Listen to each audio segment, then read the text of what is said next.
அடுத்தபடியாக பத்திரிகையாளர் துரை கருணா இணைகிறார். அவரிடம் பேசலாம். வணக்கம் திரு துரை கருணா. பாமகவினுடைய தற்போதைய நகர்வு வரக்கூடிய அரசியல் தேர்தலில் என்ன மாதிரியான தாக்கத்தை ஏற்படுத்தும்னு நினைக்கிறீங்க? சரியான முடிவாக இருக்குமா உங்களுடைய பார்வை?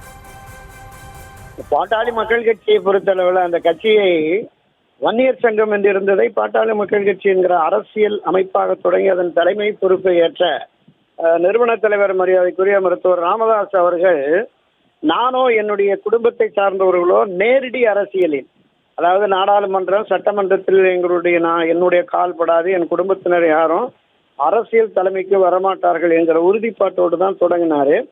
ஆனால் காலப்போக்கில் அது மாறி இப்போது அவருடைய மகனை இளைஞரணி என்று கொண்டு வந்தார். அப்புறம் தலைவர் என்று ஆக்கினார். ஆனால் இருவருக்குள்ளும் ஒரு முரண்பாடு இருக்கிறது என்பது கடந்த நாடாளுமன்ற தேர்தலின் போதே வெளிப்படையாக தெரிந்தது.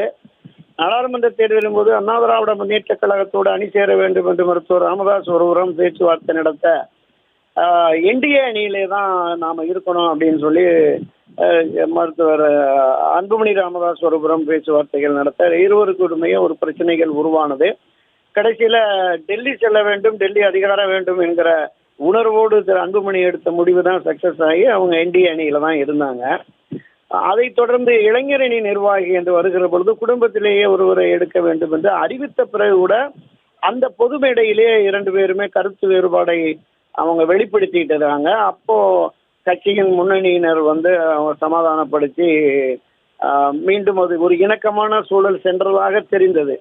ஆனாலும் திரு அன்புமணி அவர்கள் தனியாக அலுவலகம் போட்டு தனியாக செயல்பட்டு வருகிறார் என்பதுதான் இதுவரையிலுமான நிகழ்வாக இருக்கிறது.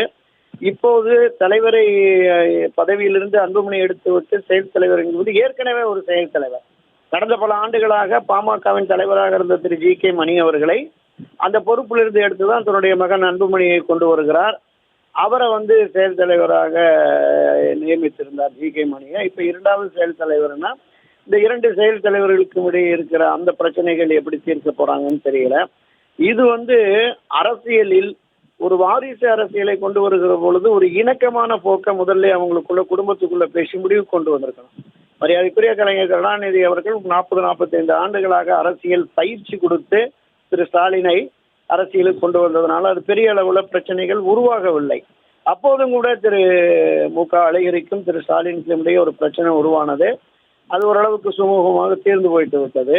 இன்று பாட்டாளி மக்கள் எழுந்திருக்கிற இந்த பிரச்சனை என்பது நிச்சயமாக அந்த கட்சிக்கு ஒரு பின்னடைவை, சரிவை ஏற்படுத்தும். 2026 தேர்தலில் என்ன முடிவை ராமதாஸ் என்ன முடிவை எடுக்க போறாரு, அன்புமணி என்ன முடிவை எடுக்க போறாங்கிறது ஒரு மிகப்பெரிய கேள்விக்குறி. பாட்டாளி மக்கள் கட்சியை பொறுத்தளவு நிறுவன தலைவர் ராமதாஸ் தான் ஒன் மேன் ஷோ. அவர் தான் எந்த முடிவை எப்போது எடுத்தாலும். உதாரணத்திற்கு பேராசிரியர் தீரன் அந்த கட்சியினுடைய தலைவராக இருந்தார். அப்போ சில அழுத்தங்களின் காரணமாக அவர் தனியாக தமிழ் பாமகன்னு ஒரு கட்சியை தொடங்கினார்.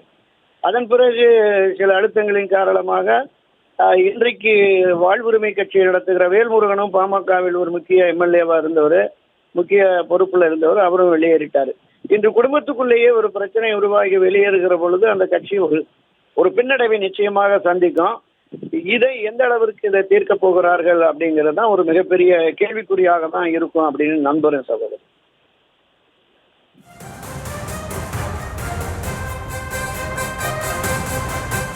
இணைப்பில் இணைந்து உங்களுடைய கருத்துக்களை பகிர்ந்து கொண்டமைக்கு நன்றி திரு துரை கருணா.